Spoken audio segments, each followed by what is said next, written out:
Today, Open Source Security is talking to Dave Bernstein. He's a certified emergency manager and certified business continuity professional.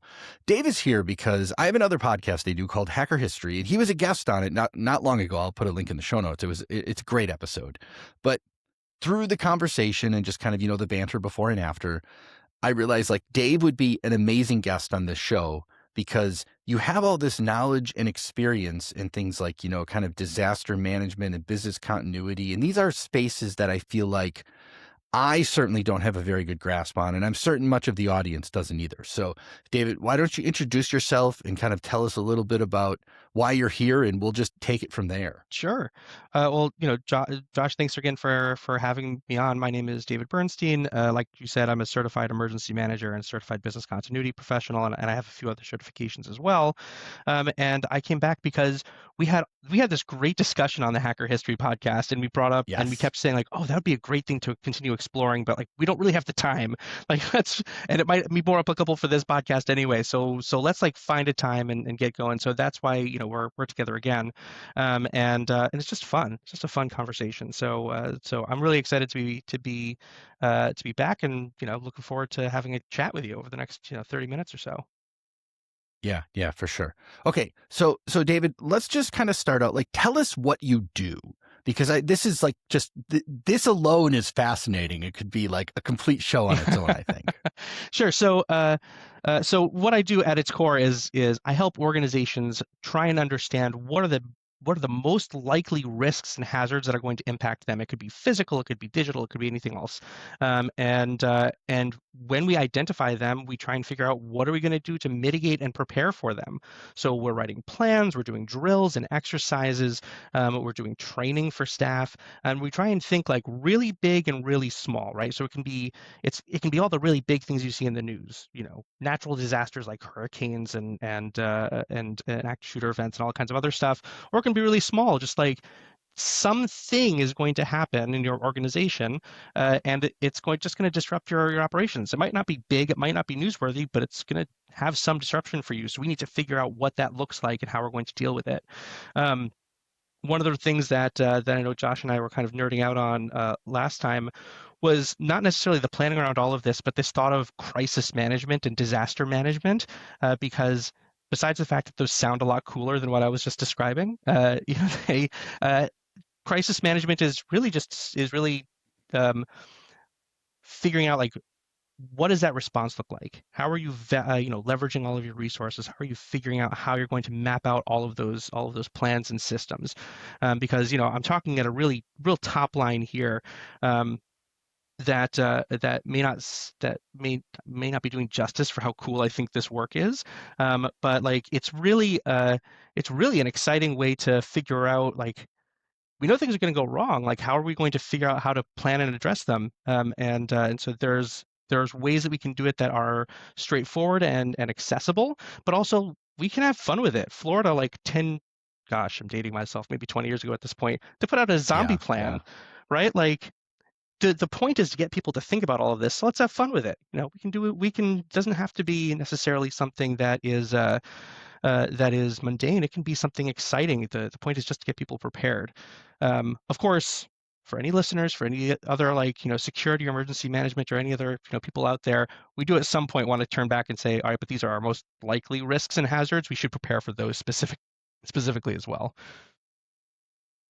Yeah, for sure. Okay. So like give us an example of, I think when a lot of tech people think of disaster, we're thinking of the computer crashes, data's lost, things like that. But that's not at all. Well, it's partially It's what you do, partially, but yeah. like there's a whole other like physical realm. Give us an example if you can of something maybe in the non-technical space that we still consider like something we need to think about and care about in this universe. Yeah. Well, I actually do want to hit on this, on the cyber piece for a second, because information technology underpins basically everything in any organization at this Yes. point. What the people who are listening to this might consider is just that computer crashes, system goes down, server goes down, access, whatever it's going to be, goes down. They're working on that specific issue. They may not see all the other rippling effects out throughout the rest of the organization. So let's say we're looking at like a hospital, right? Downtime for a hospital doesn't necessarily mean that like an application is down that we have to get up. It means that like Nurses have to go and figure out how else they're going to document everything. If depending on the outage, it means that like the medication dispensing technology needs to be reset and they have to go to a manual process for it. It means that some of the some of the tracking information that the or tracking tools that they're using for patients is going to go down. So it turns everything into this super manual process. We need to figure out how we're going to do all of those things. So it's not so that's the other part of my job, especially on the business continuity pieces. We can have this one kind of trigger event. We have to figure out where all of those other rippling impacts are. And a hospital is just an easy one because everyone understands how their body works, and everyone has been in a hospital at some point, presumably when they were born. I'm assuming. So they may not. That might not be a good analogy because I don't actually remember that. Um, but if you've been to a hospital, you understand that like you see the beeps and the alerts and everything else going off, like all of that is tied into a system somewhere. If that system goes down, the rest of it is going to have a ripple effect as well. Yeah, yeah, right. So okay, I'm going to keep pushing you. Yeah, I feel like I'm Give not me an actually giving you example the of answer like you want. no, this is really good though. So this is the point. This is why I wanted to talk to you, because I exist in this weird little universe where I feel like I don't have to worry about someone dying when I make a mistake, right? Like my company sells a product that it runs on premises. Like if our email goes down, generally speaking, no one's going to die. Whereas in a hospital, that's an obviously completely different situation. Yeah, But I want to also I wanted to talk raise the about stakes some of for you the a little bit. Right. No, and that's perfect. That's why I wanted to talk to you, because you have this experience and knowledge that I just literally I don't know what I don't know, which is what makes this conversation awesome. But like I want to think about physical. Like I don't feel like we think about physical things necessarily, like where there's natural disasters or some sort of man-made event or something. Like what does that mean, right? Like what can we even do for like if there's going to be an earthquake or a hurricane or some horrible disaster, right? Yeah. Well, a lot of it is just trying to figure out with any with any disaster. We can talk about it in the physical realm, but I think the principles kind of apply to a lot of different places. The key to figuring out how you're going to start your plan is what do we really think the impact is going to be. If the better we understand the hazard, the better we can prepare for it. So, what is the profile I'm sorry. What does the profile of these incidents look like? So, we can take an earthquake for example. Are we in an area where we think an earthquake is more likely to happen? Is that a risk that we should be thinking about, right? And you can get this information from a lot of different places, but understanding, is this something I should be concerned about is kind of your first starting point. And then let's figure out like, all right, we need to figure out people, we need to figure out places, we need to figure out capabilities, right? Because any one of those three things is going to make a huge difference. If you don't have the people to respond to it, then like the rest of it almost doesn't even matter, right? So you have to coordinate the people, you have to coordinate the resources and the space, and then you have to coordinate the capabilities. If you're going to ask someone if you're going to ask a totally non-medical person to go and respond to a medical event, like what are you really doing? Or if you're going to ask if you're going to ask a person who's not an engineer to go set up an HVAC system at a tent because you need an external shelter, like what are you really doing? So you need to figure out like these four pedestals for any incident, and then figure out, all right, well, like what do we think is realistic? All right, so figuring out how we want to appropriately respond. And I feel like I'm kind of getting off on a lot of different tangents because my mind is just kind of firing on a lot of stuff. So let me try and boil it down a little No, bit this for is you. good. Yeah. Um, when we're writing any emergency plan, an emergency plan is, even a business continuity plan, is at its core a list of expectations, right? Like, I don't want to overcomplicate it. The expectations are, what should I expect from you and what should you expect from me? And we have to figure out, like, do I have a reasonable expectation from you? And is this something that we think we can prepare for? Though that's the core question for any emergency plan, crisis management, disaster, anything else, right? What are the expectations? Are they reasonable? And how do we implement it? So we look at something like we can say a coastal storm, like a hurricane. Um, Or, honestly, we can look at snowstorms, right? There's been a lot of snowstorms in the Yes. last few months. So if someone's living in a place where you're getting lots of snow, I think there was snow in like Florida the last week. Just crazy. Y- and it's going to, so I've heard, so we're recording this at the end of January, and supposedly this weekend North Carolina is supposed to get 8 inches of snow, which, like, I live in Wisconsin. 8 inches of snow is like whatever, we don't care. North Carolina, that is like a doomsday Oh my scenario, gosh, right? absolutely. Yeah. Yeah. Yes. Well, and so this goes back to like that infrastructure and how do we prepare for it? Because that's a perfect example. So let's talk about snowstorms and as we're preparing for this, right? And this is why snowstorms in Florida and North Carolina. You said North Carolina? Yeah, North Oh Carolina. man, like North Carolina and Florida are way different than Wisconsin, right? Because there's an expectation, you expect it. You've built the infrastructure out for it. You have the plows, you have the salt machines, like the road salt machines. Florida, North Carolina don't have any of that, but they're way more prepared for a hurricane. Wisconsin would be like out of their mind for a Yes. hurricane, right? Like they have no infrastructure whatsoever to support it. So this goes back to like that likelihood and how we're going to prepare for it, and the prioritization that we're going to take. Um, and then we need to figure out, all right, well, how are we going to prepare for that? What is our expectation, and how are we going to make a plan for it? Um, the plan that we might make for a snowstorm, in preparing to get our staff to respond, no matter the organization, is what do we expect them to do, right? I mean, if we're just going to be in an office building, do we want to just go home, work from home? Like that's a fine plan. Um, Yeah. if they can't go home, or it's a hospital, it's some other critical infrastructure, we have to make a plan to like keep them there. We have to make a plan to like, how are we going to make sure that they can get there or stay there safely? Because when a snowstorm comes in, roads may close, it might be icy conditions outside, it's going to be dangerous, right? So all of these things are the kinds of physical risks that we need to be considerate of when we're making these kinds of plans, right? Like, what are those external conditions that people, I guarantee everyone who's listening to this has thought about these things for themselves.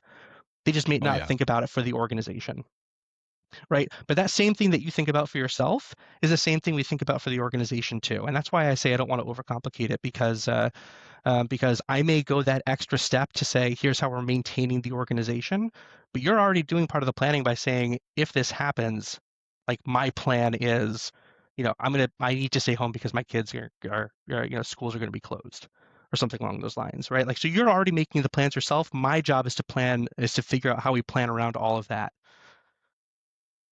if that makes sense. Okay. That does. And here's what you've put into my brain, and this is why I kind of wanted to start in a weird place, is you're talking about putting these plans together, understanding what the expectations are of the people maybe directly involved, or maybe, kind of on the outskirts of whatever incident is happening. And I feel like myself, from a technology perspective, like I've been part of what I'll call disaster recovery and business continuity planning in the past. And we kind of suck at it, like in the tech world. You laugh because it's true, but like I I didn't say feel anything. like every time but I feel like every time I've kind of done this stuff, it's been very focused on like, all right, what's IT going to do to deal with this? And there's like no consideration for the rest of the company necessarily. There's often, maybe you'll call the lawyers if you get popped or something, but I feel like there's not a lot of attention paid to how it would affect others, or what you expect other people to even do at the same time. And so this is such a fascinating conversation already. And I mean, I'd love to hear kind of your thoughts and ideas around, like, is the world of tech different, or would you treat them very similar in regards, like, a plan is a plan and that's just how it Yeah. works?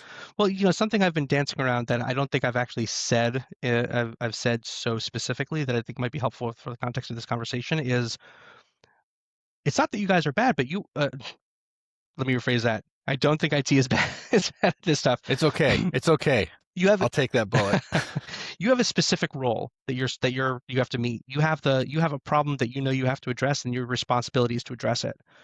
From an emergency management and business continuity perspective, my job is not to be like the last action hero for anyone who's like a late 90s movie fan, right? Like, my job is not to be last action hero to like go in and solve all the problems. My job is to say, all right, everyone has all of these individual responsibilities. I'm bringing you all together, right? Like that's my job. Is I'm the coordinator. I'm the coalition to pull all of these individual components together so that nothing's happening in a silo. That's really the crux of my plan, or the crux of the planning and the crux of my role. Um, the I think the titles sound a lot more cool. Like, emergency manager sounds like I'm actually managing an incident. No, I'm not. I'm like making sure everyone like sits around a table and says their piece and make sure that everyone knows what's happening so that when you say, we're dealing with this IT thing that we think is a silo, someone else at the table could say, "Oh no, I actually have this impact from that," and everyone has a better sense of what the ripple effects are. Right. And so that's why we do Yeah. tabletop exercises. That's why we do this planning process so that we can say, all right, in a test environment, we're going to start flipping switches and see what happens. And then we have a better understanding of where all of these issues are going to arise. And I get a little bit on a soapbox when I talk about this because these drills and exercises, when we're supposed to be figuring out how the organization works together, is not meant to be a demonstration. Like we shouldn't be showing leadership, look, Right. look how great we are at solving this thing. It's like, no, we should be really stressing it so we understand, where are we most likely to fail? Where are the stress points? And we're not blaming people, right? Like we're testing a process. This is not that Josh totally fell on his face in the exercise and so like he's got to go, right? We see that there's a pain point because there wasn't enough training, or the training wasn't correct, or is outdated, or you know Josh could have been a lot more successful if he had the right resources. Here are the resources he actually needs to do the job well, or to fix the thing he needs to fix, or people had a crazy expectation that he'd be able to fix this in a minute. No, it's going to take 3 hours to resolve this issue, right? Like those are the kinds of things we're going to figure out in an exercise. And the last piece I'll say about that is that practice doesn't make perfect. Practice makes permanent. So the biggest thing we need to do is figure out like when we're figuring out how to fix these issues, we got to practice the right way because we don't want to reinforce bad habits around it. And I say that as a statement. It may seem a little bit out of place, but like that's a whole other discussion on how we do drills and Yeah. exercises and training. But something that I don't know that I'm passionate about it, but it's definitely something that sticks in my craw. The I mean, I agree. I agree completely. I think so. There's a lot to unpack in what you just said. And I want to start by saying, I think one of the attitudes I've seen historically, and I know this is changing a little bit in the world of tech, especially in security, is there's this very much this attitude of, it's okay, everyone, security's here. You can all go away, go back to work. Like it'll be fine now, right? And that's obviously, you're talking about cooperating and understanding what everyone else is doing, which I don't think is the way a lot of security teams have worked Well, I was historically. gonna say like I say that I walk like it's an easy thing, right? I Right. think the biggest thing that I've learned professionally in my role is just like how to deal with people. The people is the hardest part of my role, like, Always. by a long, long margin. So yeah. Yeah. Oh man. I mean, when I was young, I was very much it's okay, everyone, security's here. Like we got this. And now that I'm older, I'm like, people, every problem is people. Yeah. Like it doesn't matter what it is. People are the root of everything. And it's usually not talking to the right people, or the right people aren't talking to each other. Like that is 99% of all problems, regardless of tech or not. Yeah, oh, absolutely. Or it's And like, or it's my problem is like my problem is the most important thing. It has to be prioritized above everyone else's. And like, no, it doesn't. We're here to figure out yes, we're here yes. to figure out which one is actually the biggest problem, and I guarantee it's not yours. But you have to say that Oh my nicely. goodness. Yeah. No, I mean, we get this all the time, right? In tech, where you Oh, get like totally. your help desk or whatever input. It's like, I need this right now. It's like, no, you don't. Yeah. You'll be fine. And then, of course, people get really mad and Yes, stuff and right? whatever. But although now that I'm a little older too, it's like nothing pleases me more than being like, you will wait. Like, I don't care who you are, but I'm in a position I get to do that, right? When you're super young and new, it's like, oh no, I better do this. Yeah, But okay, I want to address another thing you just said a little while sure. ago, was talking about what was it? Practice. Practice makes Not permanent. practice makes perfect. Practice makes permanent. And I think this is an amazing topic as well. So one of the things I've done badly in the past is have like tabletop exercises for disaster, like tech disasters, right? Like we've been hacked, the Hmm. email server crashes, Google has stopped functioning, whatever. Like there's a bunch of scenarios. And I will say it can feel silly sometimes doing some of these events, but it is amazing what you learn as you Yes. start to, like, my Yeah. favorite one is like we started talking about, okay, so Google doesn't work anymore, what happens? And like I was talking to the team and finally we're like, there's nothing we could do, like we're just going to have to sit there and wait, like, because Google is just like so pivotal to the core of society at this point. And I'm like, that is really scary Yeah. actually when you actually talk about it and think about My it. favorite thing is when someone says that'll never happen. There's been at least two incidents that Yeah. have been like major incidents where they said that'll never happen. First was like well, I won't go into that one, but we'll just say that the other one was uh, what was it? I was saying you should think about how you're going to manage your organization if like Azure goes down, right? And the person basically laughed in my face. And what happened like 3 weeks later? Do you remember that like huge Excellent. outage? What was like 2 years ago or something?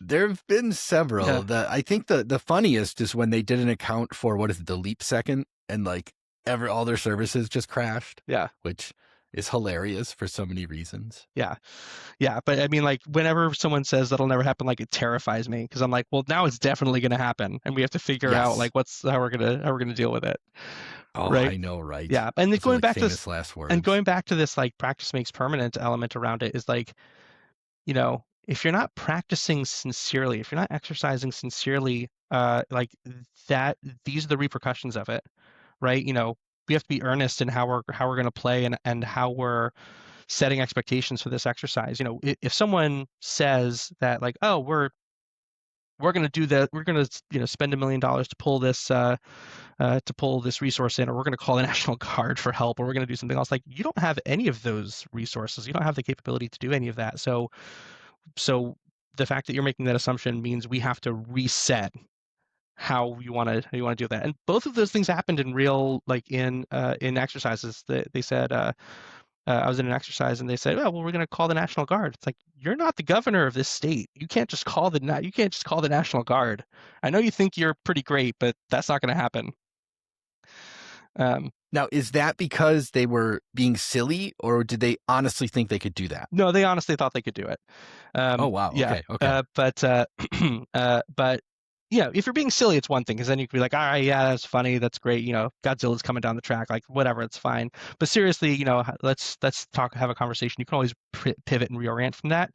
If they're serious, then you have to say, all right, well, we need Plan B, right? And then you try and justify it, which doesn't always work because you're still kind of letting credence to the idea. But you can say, all right, well, National Guard is not going to be on our doorstep. We need something for the next like few hours, couple of days, because they still need to mobilize and do all kinds of other stuff, right? So that's usually how Yeah. I pivot around those kinds of discussions. But that's why I try and do it earnest because if you create incorrect assumptions, if you create bad expectations, you're just setting yourself up for failure. Right. Well, and the thing that just popped in my brain as you described this is there are people who maybe don't understand how certain things work, how like maybe law Yeah, enforcement works, how that like the FBI might work, how computer security works. And so they don't like, I've had this discussion in the past where, someone was talking about, oh, we'll just call the FBI for that. I'm like, FBI doesn't do that. yeah, Like this is, we need to talk about what's going to happen, in the event of a breach. Like we are not instantly calling the FBI. That's not step one. right. And so, things like that. But okay. Oh man, wild. Okay. So here's how I want to steer this kind of as we try to maybe land this plane in a little while is, so you've just described kind of all these events, all this stuff. And I want to tie it all back in with like tech and open Yeah, source and kind of all the things we do. And I feel like we are rapidly I think we're probably already there. We're like, you mentioned everything is tech, right? And I think we've historically had this attitude of like, oh, when technology breaks, it doesn't really matter. We don't have to worry about involving, safety people. We don't have to worry about local governments. We don't have to worry about a lot of stuff. But I think like health and human safety and technology are very similar, if not almost the same thing now, I think, in many instances. And so if I'm in a position where this is something I need to start thinking about or something I need to start caring about, like, how do I even begin? Because this feels like just it's a 1,000-foot cliff I have to try to get up, and there's nothing to hold on to. Like, I don't even know what to do. Yeah, Right.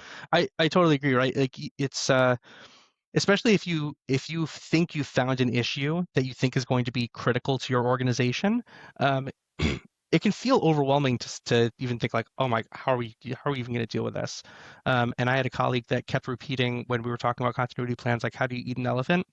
One bite at a time, right? Like baby steps. First thing you can do is, if you have someone whose job expectation it is to do these kinds of plans, talk to them, right? Like, I'm positive, if they are worth their salt, they will want to help you. They might not be able to do it all for you, but they can at least give you the tools and resources to get started, or at least, start getting some of those coordinating things together. And plans don't always start with a big coordination effort, getting everyone in a room and kind of and hashing it all out. The first step is really just trying to identify and articulate the problem, right? So step one, when you're trying to start your planning process, is, what's the problem I'm trying to solve? That's step one. It's I laugh because I feel like every meeting I'm in, I have to ask that question, and more often than not, no one can answer it appropriately. Yeah. Yeah, right. Because, at some point, from an emergency planning perspective, if you're trying to boil the ocean, if you're trying to solve all the problems at once, like, you're going to get nowhere. So if someone thinks they want to start writing, thinks they want to start writing a plan, they want to get involved in this, or they think there's a problem they want to solve, like, articulate the problem. Specifically, what's the thing you're trying to solve? The next thing is figure out who are the right people to start helping you figure out how to resolve that problem. It doesn't mean everyone. At some point, everyone's going to need to be involved because they're going to be impacts to other parts of the organization, but they don't need to be in yet. Who are, like, the three people that you need to start talking to, who are going to either have, like, the right technical knowledge, the executive support, or uh, excuse me, or just, like, time to help you go through this, Yeah. or if the problem you're trying to resolve is between is going to be a couple of different departments, like, we talked about this being an IT focused thing, like, do you need the security team there and someone from, like, another part of the IT group, right? Like, pull in your stakeholders and start articulating the problem, start figuring out, like, who owns which parts of the process that you think you want to start resolving, and then start planning from there. That's your core planning group, is those 3 to 5 people. Once you start having a construct of what your plan is, right? What are the basic expectations we have for the people in this room? Then you can start expanding it out and saying, all right, we have our planning group. We started pulling in this other stuff. We know there's going to be ripple effects to everyone else. We want to start getting your input. We can't resolve all of your problems for you with this plan, but we want you to know what we're going to be doing, right? And then, and this is the difference between, like, a department-oriented plan and an organization-wide plan. This is where we're going to start hitting that divergence, because the department-oriented plan is going to be, here's how we're resolving this stuff in the department. Like, there are a lot of different stakeholders. If we need to make investments, we get our executive sponsor, on board. Here's how we're going to be working with some of the other people across the organization, just to make sure they know how we're going to be doing this. The organization-wide plan is going to say, all right, everyone has their plan for how they're going to resolve this incident, or they're going to work towards this incident. How are we coming together so that we can share resources, so that we can, like, make sure a process starts from point A to point B? Because, IT is going to have steps 1, 2, and 3. Leadership will have 6, 7, 8, and emergency management will have, 9, 10, and 11. Right? Like, everyone has those process steps. The organization-wide plan is, all right, how are we bringing all that together? I mean, I kind of expanded quickly from all of that, but that's how I would get started. Is just figure out, like, how are we articulate the problem, find your immediate stakeholders, figure out the expectations of their stakeholders, and then make sure then you start bringing it up to like an organization-wide plan if you think that's needed. Yeah. Wow. I mean, so this also makes me think you're talking about organization-wide plan where I suppose there's going to be like departmental problems you might have to deal with, right? That maybe don't necessarily affect the entire organization, but affect your space. And then there's going to be like large organization level problems that you have to plan for. And so, man, there's like there's multiple levels for this stuff, isn't there? There is, and the way we deal with and resolve all of that goes back to incident command structures and how we organize ourselves to respond to the incident, dealing with as well, right? Because even in a traditional incident command structure where you have like the leadership for the incident trying to work towards the resolution or work on the incident and then the recovery following, um, they're not there to solve every problem. The goal is still to have department teams resolving department level problems, right? Sure, Like sure. when you get up to that really broad scale response, this command team, they're the escalation point, or for something that's going to impact everyone. So I mean, yeah, I think I kind of glossed over some of it just because that Well, everything we've yeah, talked about yeah, can be its own course. I'm sure. I have no doubt. Oh man, like I could ask you questions all day. I won't. But I mean, and like the other thing I have in my head is like I could see situations where you might think you have a department level emergency that turns into an organization wide emergency because you screwed it up or there was something else going on, or like, oh, there's so many threads to this, isn't there? There are, and I can't tell you how many times I've been in a situation where an incident is actively taking place, and I'm looking at it and saying, "Oh man, this is going south real fast." Like Oh, I'm sure. I'm sure. this is getting way worse before it's going to get better. But ultimately, the point is, there are departmental level initiatives. Let me take a step back. I mean, any problem that you leave alone long enough will become a bigger problem. Like a lot of these things Yeah. rarely Yep. resolve themselves. And so like any department level plan should have an escalation point because someone did something wrong, and I wouldn't even necessarily put the blame on someone. If someone did something wrong, it's probably less the person and more that just that like the situation is moving more rapidly than you would expect. Or Yeah. there was an Yeah. unanticipated problem, right? Like we talk about these plans like they're going to resolve everything. But the plan is more than anything a framework to say, here's how we're going to address the nonsense that's going to come up because no incident is the same. It Right. doesn't. Right. I talk about this from the physical perspective, right? And I'm sure it's the same in your world as well. But no incident is exactly the same. You can have the same hazard, the same risks.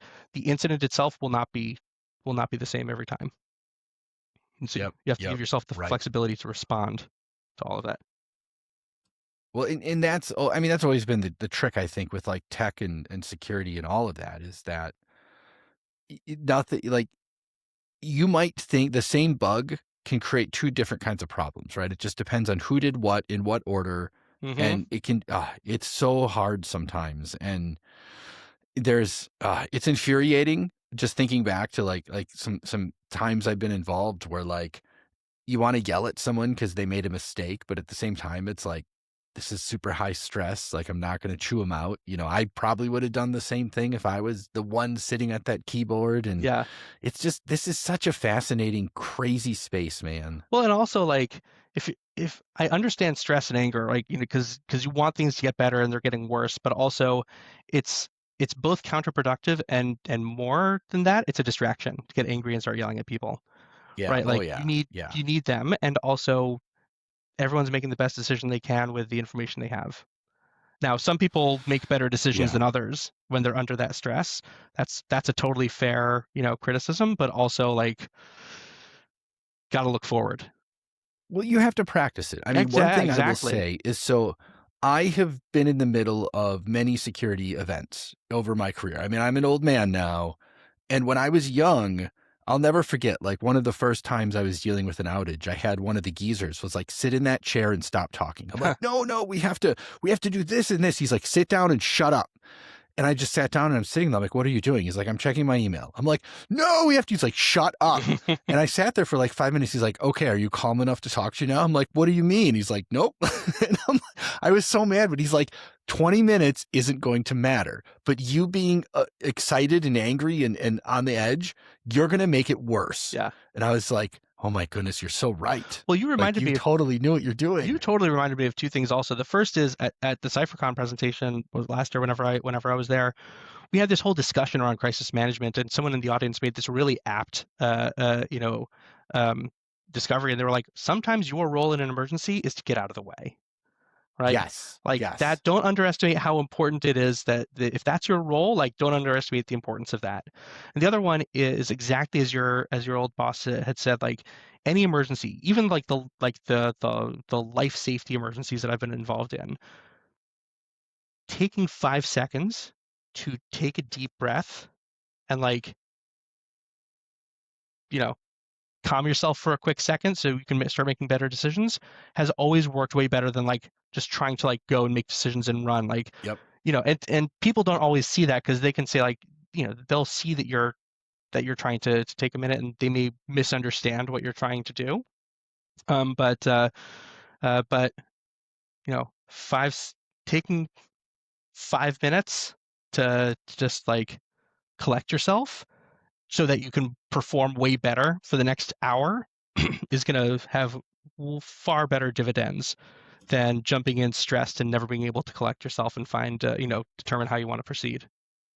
Yep, exactly. All right, Dave. I think we're going to end it there. Okay. That's awesome ending advice. This has been so much fun. Like I'll have to have you back to talk about some of this some more because this is just such an awesome and crazy, just it's fun and horrifying at the same time, if that makes sense. Like, you know what I mean? It's a job with all kinds of perverse incentives. It's it's terrible seeing people on like the worst days of their lives and being like, yes, this is great. I can't wait to like prove myself and do the plan. But yeah, it's fun.